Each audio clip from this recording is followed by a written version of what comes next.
Look, if you thought the dubstep king was staying quiet, you're higher than I am on a Tuesday morning. Zomboy just dropped Doomsday on Bass Rush Records, and it's the kind of sonic violence that makes your neighbors call the cops and then join the pit, you know? After the death of Never Say Die, Joshua Melody didn't just survive, he built his own empire on Rott and Roll Records. We're dissecting on how he's pivoting from the Dead Man Walking era into the 2026 global takeover. From headlining Apocalypse, Zombieland, a secret club set in London, the data shows his velocity is spiking harder than a fresh bowl. We've got the receipts on his transition to Bass Rush and why his do-it-yourself label is the blueprint for underground survival.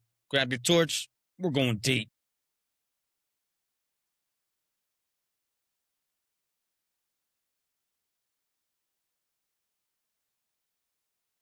The King of Rock and Roll 2026 Resurrection isn't just back, he's taking the whole damn scene down.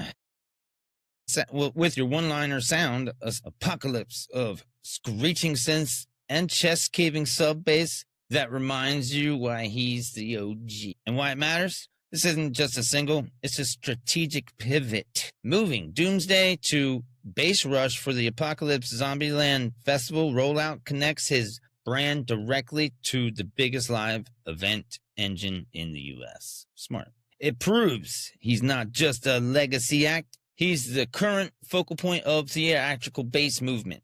Your receipt is Doomsday was road tested for 6 months across the globe festivals before hitting #1 on the Beatport dubstep chart within 48 hours of release. Pretty fucking dope. Zomboy Rock and Roll Records, label and independence, their one-liner sound, gritty, rock-infused dubstep that refuses to play by the major label rules. Why it matters? Since Never Say Die folded, Zomboy's do-it-yourself imprint has become a sanctuary for cinematic violence. He's using the label to drop the Dead Man Walking series, proving that an artist can run label, can maintain sell-through velocity without the fucking NSD machine. Your receipt, Dead Man Walking Part 2, reached over 5 million streams within the first quarter without traditional radio support.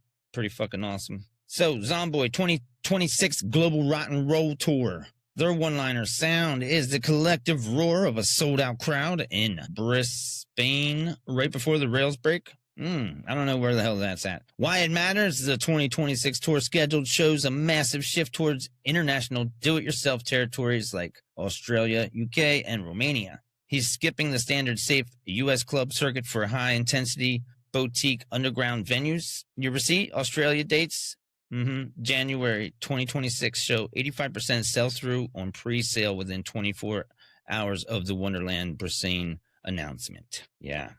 We got a song autopsy, the riff method, the track Zomboy, Doomsday. Yeah, from 1 minute 15 to 1:45, the ritual, the double stomp at 1:18. The rhythm forces a deliberate heavy left-right heel plant right before the syncopated head snap follows with synth lead. A flickering emergency broadcast in a basement bunker. The He Is Alive vocal sample paints a picture of the world ending while the bass provides the soundtrack. Your form, he builds the tension to a breaking point and then drops the volume for a microsecond of silence. And then he hits it with the dubstep drop that stays true to 140 beats per minute route instead of the expected hardstyle pivot. The force, it creates a pressure cooker effect. The first 30 seconds of the drop suck the air out of the room, followed by a violent release that pushes the pit outwards by at least 10 feet. Yeah, so if you want the real underground dirt before the algorithm hides it, hit that subscribe button and join the pit. This video contains transformative commentary for news reporting in Zomboy's musical career. All audio-visual samples are used sparingly for critical analysis under fair use guidelines. The gear and vibe breakdown. The signal chain. Zomboy is a Cubase loyalist, but the Doomsday grit comes from the heavy use of parallel saturation. He's been known to stack Fab Filter Saturn II with Serum build in the distortion to get those jagged, tearing metal synths. The secret sauce. The Zomboy snare. The receipt on the drum sounds like it's actually a mix of acoustic rim shots and heavily clipped digital transits. He keeps the ring of a real snare but clips the peak so hard it squares off at the waveform, giving it that knock that cuts through a festival PA.